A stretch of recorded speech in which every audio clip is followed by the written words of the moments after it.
포항시는 2025년을 목표로 하는 도시관리계획 재정비안을 수립했는데 부풀려졌던 계획 인구수를 줄이고 도시의 질적 성장에 초점을 맞췄습니다. 경주시가 250억 원의 예산을 확보해 올해부터 구도심지에 새로운 활기를 불어넣기 위한 도시재생 사업을 실시합니다. 지난 2일 발생한 포스코 직원 사망 사건과 관련해 경찰이 당시 기계를 조작했던 인턴 직원을 업무상 과실치사 혐의로 입건했습니다. 여러분 안녕하십니까? 포항시는 2025년을 목표로 하는 2025 포항시 도시관리계획 재정비안을 수립하고 주민 의견을 듣는 공람 절차를 밟고 있습니다. 기존의 터무니없는 계획 인구 85만 명에서 68만 명으로 낮추고 도시를 양적 팽창해서 질적 성장을 꾀한다는 계획입니다. 김기영 기자가 보도합니다. 이번 포항시의 도시계획 재정비안은 자연 증가 인구 54만 명, 사회활동 인구 14만 명 등 68만 명으로 계획했습니다. 5년 전 인구 85만 명으로 계획하고 수립한 2020 도시계획보다 주거지역은 무려 84.7%, 상업지역은 56.6%, 공업지역은 21.3% 줄였습니다. 도시개발이 깐깐해진다는 겁니다. 이번 도시기본계획 관리계획은 좀 이렇게 압축적인 성장을 하고 질적인 성장을 하자, 이런 차원에서 좀 보수적으로 조성된 그런 계획이다 이렇게 봅니다. 이전에 무분별한 주거지 개발로 미분양이 속출하는 부작용이 있는 만큼 외곽 개발을 억제하고 대신에 구도심 활성화를 위한 재개발 재건축 사업은 건폐율 용적률 상향, 폐도 등 인센티브를 제공하기로 했습니다. 다만 이동과 2인 2, 중명, 연암 등 기존에 결정된 도시개발 사업 4곳은 반발 민원이 예상되는 만큼 계획을 유지하기로 했습니다. 신규 개발 사업에 대해서는 가능한 사업 계획 자체를 억제하고 기계획된 도시개발 사업이 추진이 용이하도록 저희들이 적극적으로 지원하는 그런 계획으로. 또 해안 개발이 가능하도록 자연환경 보존지역 21곳을 일부 해제할 방침입니다. 양덕지곡간 내부순환도로 신설과 테크노파크 2단지의 지구단위 계획구역 지정, 삶의 질 향상을 위해 18개소의 자연취락지구 지정과 함께 건폐율을 20%에서 60%로 크게 상향합니다. 포항시는 시의회 의견 청취와 관련 기관 협의를 거쳐 오는 7월 도시관리계획을 결정해 지형 도면 등을 고시할 계획입니다. MBC 뉴스 김기영입니다. 지난 2일 포스코 포항제철소에서 발생한 직원 사망 사건과 관련해 포항 남부경찰서는 당시 기계를 조작했던 인턴 직원 28살 A씨를 업무상 과실치사 혐의로 입건했습니다. 경찰은 인턴 직원 A씨가 경찰 첫 조사 때는 기계를 조작하지 않았다고 했지만 사망자의 1차 부검 결과 사인이 장기 파열로 나오자 기계를 조작했다고 진술을 바꿨다며 과실 여부를 조사 중이라고 밝혔습니다. 또 경찰은 지난 15일 포스코 포항제철소를 압수수색해 업무 매뉴얼과 작업 일지를 분석 중이며 구조가 제대로 이루어졌는지와 감독자 과실 여부를 조사하고 있습니다. 경주 성동시장이 있는 황호동을 중심으로 도시 재생 사업이 올해부터 본격 추진됩니다. 도시 재생 사업은 민간 주도로 추진하며 황호동을 비롯해 성건동과 간포읍 등 5개 지역으로 사업을 확대할 예정입니다. 임재국 기자가 보도합니다. 경주의 최대 전통시장인 성동시장입니다. 경주역이 있고 시내버스 주요 경유지여서 많은 시민들이 찾습니다. 하지만 외곽지로 주거지와 상권이 이전하면서 침체가 이어지고 있습니다. 시내 상가가 완전히 지금 너무 낙후가 되고 손님이 없어요, 솔직히요. 그래서 누구보다도 안타깝게 생각하고. 경주시는 올해부터 성동시장에 있는 황호동 지역을 대상으로 도시 재생 사업을 시작합니다. 국토부 공모를 통해 250억 원을 확보했고 오는 2023년까지 노후 주거지 정비와 구도심 혁신 거점 공간 조성 등 도시기능 회복 사업을 추진합니다. 상권을 활성화시켜서 경주 지역의 경제를 활성화하는 데 가장 중점을 두고 있고요. 그걸 통해서 청년 일자리 창출, 주민들의 주거 복지를 같이 도모하고 있습니다. 경주시는 올해 사업 내용을 구체화할 수 있는 용역과 함께 공청회를 열어 의견을 받고 있으며 주민 합의체를 구성해 민간 주도형으로 사업을 진행합니다. 시 중심가 쪽으로 관광객들 또 우리 시민들이 다들 함께 시가지에 관광을 하고 보고 듣고 느끼고 할 수 있는 그런 방향으로. 경주시는 황호동을 시작으로 성건동과 간포읍 등 5개 지역을 대상으로 정부 공모 사업을 통해 도시 재생 사업을 연차적으로 확대 추진합니다. MBC 뉴스 임재욱입니다. 한수원은 원자력 발전소에서 발생하는 주요 사건과 정보를 문자로 제공하는 SMS 알림이 서비스를 운영합니다. 문자로 제공되는 정보는 원자력 발전소 가동 정지 상황과 출력 30% 이상의 비정상적인 감소 상황, 지진과 방사선 비상 발생 등 50여 종류입니다. SMS 알림이 서비스는 한수원 홈페이지에서 신청할 수 있습니다. 현 정부 임기 안에 지역으로 공공기관 추가 이전을 성사시키려면 지금 당장 속도를 내야 한다는 지적이 국가 균형 발전을 모색하는 심포지엄에서 제기됐습니다. 준비 기간만 2년 이상 걸릴 것으로 예상돼 더 이상 미룰 수 없다는 얘기입니다. 이두원 기자입니다. 지난해 9월 더불어민주당 이해찬 대표가 공공기관 122개를 지역으로 이전시키겠다고 밝히면서 공공기관 추가 이전이 화두로 떠올랐습니다. 하지만 아직도 가시적인 움직임은 없는 상황. 이를 두고 국가 균형 발전을 논의하는 심포지엄이 부산에서 열렸습니다. 기조 강연에 나선 송재호 국가 균형 발전위원장은 지역의 몰락을 우려했습니다. 이 예비 타당성 제도의 예외적인 사항들을 2차, 3차, 4차 이렇게 하지 않으면 나라 문 닫아야 된다고 생각합니다. 행안부가 떳떳하게 이야기합니다. 30년 후에 226개 시군구 중에 90개 정도가 없어질 것 같다고. 노무현 정부 당시 균형발전위원장을 맡았던 이민원 광주대 교수는 지금 당장 정부가 공공기관 추가 이전에 나서야 한다고 지적했습니다. 수도권 공공기관 현황과 지역자치단체 의견조사, 이전 지원 방안 마련, 이전 계획 수립에만 2년 이상의 기간이 걸린다는 것. 현재 법이 이전하라고 하고 있습니다. 정부는 이 법적 절차에 따라서 하면 됩니다.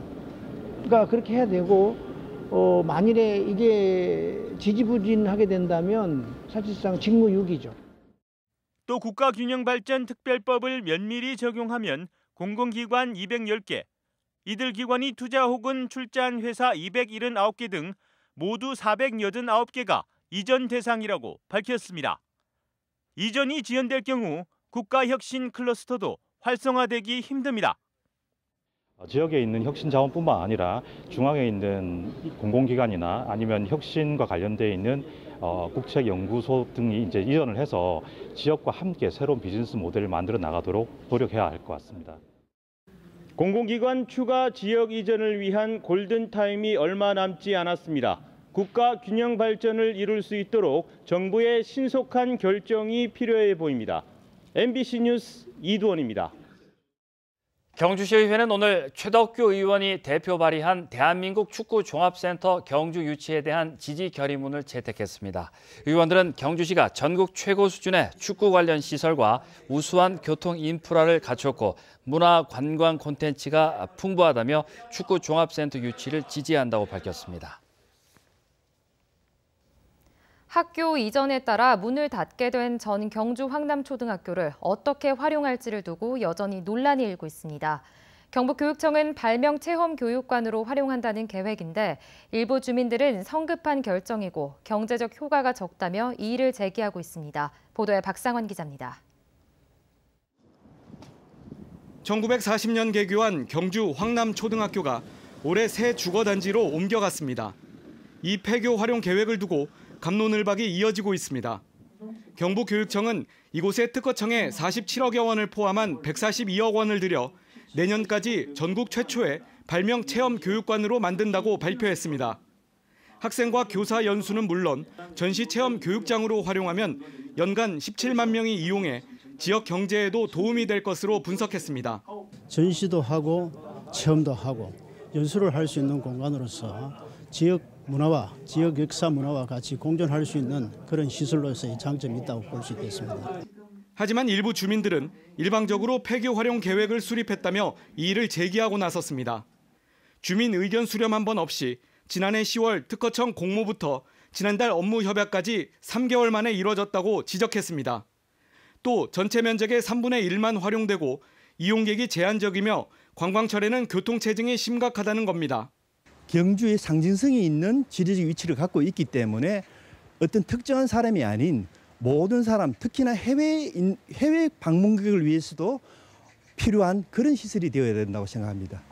주민들은 발명체험교육관의 입지는 시내 다른 곳으로 바꾸고 추진위원회를 구성한 뒤 활용 방안을 공론화할 것을 요구했습니다.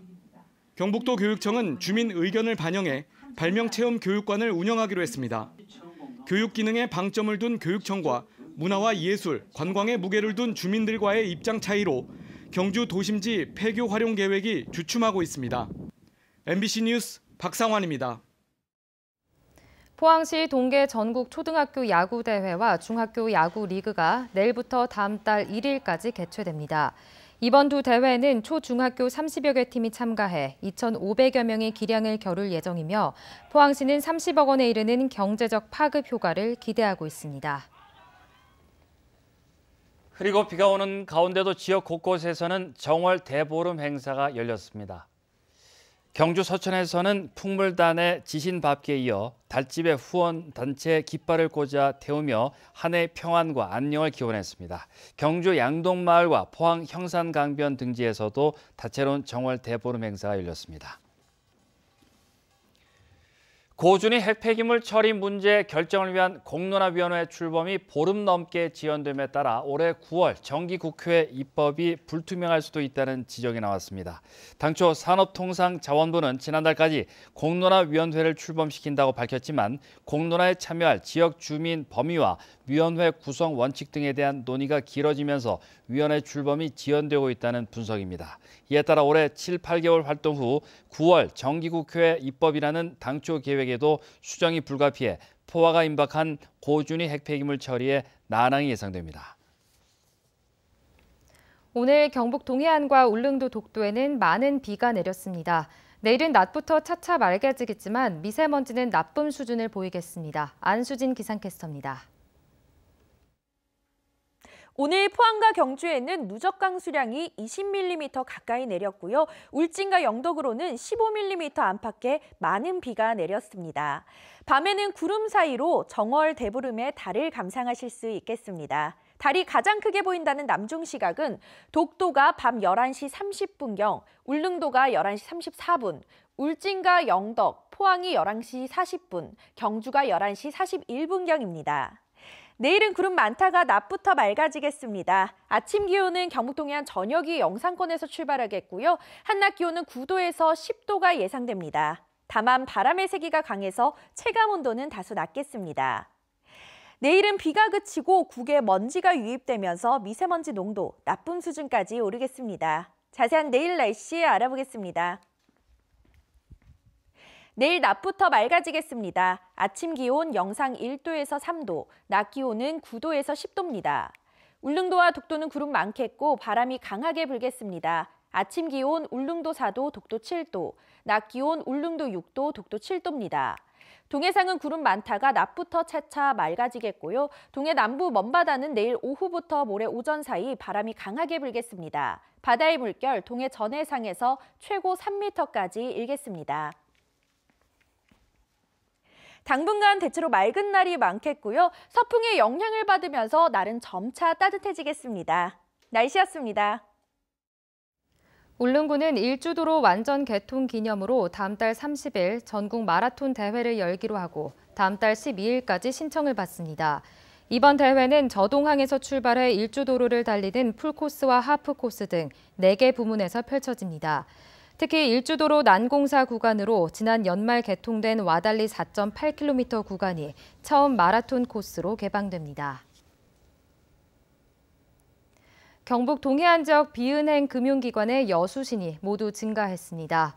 한국은행 포항본부는 지난해 12월 경북 동해안 비은행 금융기관 수신은 전달보다 1,549억 원 늘어났고 여신도 6,378억 원이 증가했다고 밝혔습니다.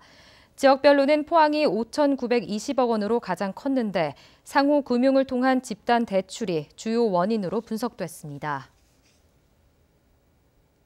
포항상공회의소는 오는 22일까지 지역 중소기업 애로 기술 수요를 접수해 기술 지원 사업을 실시합니다. 지원 대상은 중소기업과 벤처 창업기업으로 연구개발, 기술자문, 시험분석, 기술정보 등 4개 부문을 지원합니다. 포항상공회의소는 지난 1998년부터 지역 중소기업 824개사에 대해 1,900여 건의 기술을 지원했습니다. 경북 지역에서 스마트팜 시스템을 도입하는 농가가 급증하고 있습니다. 경북 지역 스마트팜 도입 면적은 146헥타르로 2014년에 비해 30배 이상 늘었고 스마트팜 도입 농가 숫자도 300여 곳에 이릅니다. 도는 올해 스마트팜 사업 예산으로 지난해보다 4배 증가한 19억 5,600만 원을 투입할 예정입니다. 이상으로 포항 MBC 뉴스데스크 마치겠습니다. 여러분 고맙습니다.